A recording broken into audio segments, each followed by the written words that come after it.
Let's talk about some general ideas following a procedure in terms of things that you should know about. Let's first talk about any kind of incisions I may do, whether it be an eyelid procedure, a facelift, a rhinoplasty, all those areas, how to clean the incision.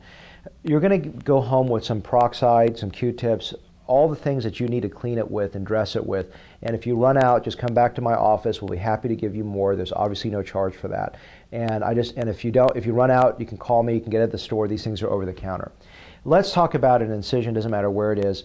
The way to clean it, even after a mole removal, whatever tiny thing. Basically, what you're going to do is take your jar of peroxide. You're going to dip your Q-tip in there, and you're gently going to clean the incision. Just not abrasively rub it, but just gently clean it and let it almost roll over it.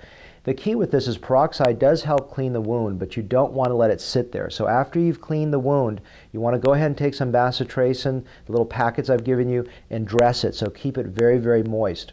The peroxide itself is very good for the first 7 days. It is terrible after your 7th day. It can actually destroy your wound. So even though it's helping you tremendously in your first few days, it will start to hurt you after your 7th day. So remember, when the sutures come out, you're done with peroxide. But the reason peroxide is so helpful in the first week is that if there's any blood clots, if there's any little dirt that's there, anything else, that will serve as a source of infection. So it's good to have a clean incision line.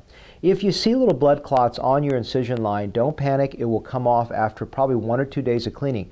Don't sit there and aggressively try to rub those blood clots off because you can destroy my fine sutures.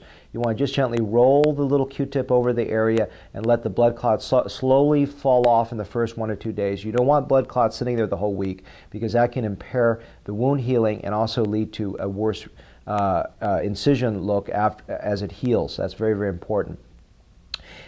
As I said, you only want to clean your incision line twice a day with peroxide, no more. Fewer times is probably okay, but I would really recommend twice a day if you can. And right after the peroxide, put the bacitracin on there. With the bacitracin, you really want to use that twice a day, and at a minimum, and even more. If it looks like it's drying out, because the area may have lost a little bit what they call the stratum corneum, the outer protective layer, you want to keep it moist, moist, moist. It will heal much better if you can keep that moist. So if the question is how much bacitracin to put, just slather it on there. If you run out, I'll give you more. I want to keep it moist. So even though I'm only asking you to clean it twice a day with peroxide, I'm really asking you to clean it even more so with bacitracin. So in other words, I'm still not clean it, but dress it more. So 3, 4, 5 times a day with bacitracin, it's okay. You don't have to. There isn't never too much. There's only too little bacitracin. Just keep it glistening. And if glistening means just twice a day, that's perfect. But if it means 5, 6 times a day, that's okay too. Just keep the area moist.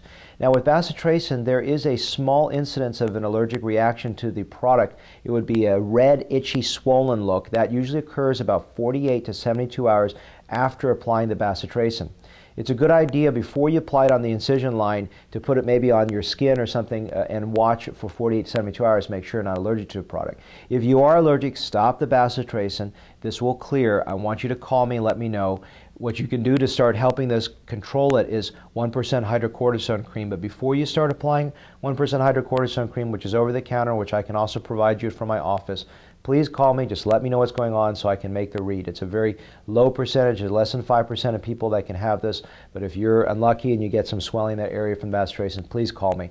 If that occurs and you get an allergic dermatitis from that area, the hydrocortisone, some Benadryl, and Claritin can help you get that under control, and I'll help you talk you through that over the phone.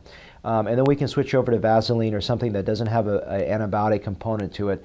Vaseline is a great emollient to keep it moist. It just doesn't have the antibacterial component, but you should be fine. I rarely see any kind of wound infections. But those are some ideas in terms of incision cleaning afterwards. And remember, I remind you, after the sutures come out, you must stop the actually stop both the peroxide and the bacitracin. The other thing is that I used to use vitamin E on the incisions. I stopped using that because some of the new theories is that vitamin E can actually impair the wound. So if you're wondering, what should I do after all the incisions are out? After the sutures are out, nothing. Stop. Just don't do anything further. Remember also to stay away from sun exposure for the first 6 weeks as much as possible because that area can darken. That's a temporary problem, and I can bleach it if we need to, but just stay out of the sun as much as possible. That's very, very important afterwards. And treat the incision lines gently. The incision line, if you pull on it hard, even after a few weeks, is still weaker than usual. So you want to be very, very gentle with it, and don't apply a lot of pressure to that area. Just be gentle when you're touching it. Anytime we have incisions, you don't want to shower for the first day. The next day, 24 hours after any kind of incision, you can shower. For the first 24 hours, I want to keep that dry. Don't touch it. Don't shower. After 24 hours from the end of the procedure, you can go ahead and shower. That should be fine. No tub baths. Don't soak incisions, but a nice, gentle, short shower, 5 minutes or so, without too hot, should be fine. The other thing is, if I've done a lift, you may have a little loss in sensation for the first 4 to 6 weeks, so you want to be careful of getting too hot of water in that area, because you may not be able to feel it. So just a gentle, tepid, warm water is important.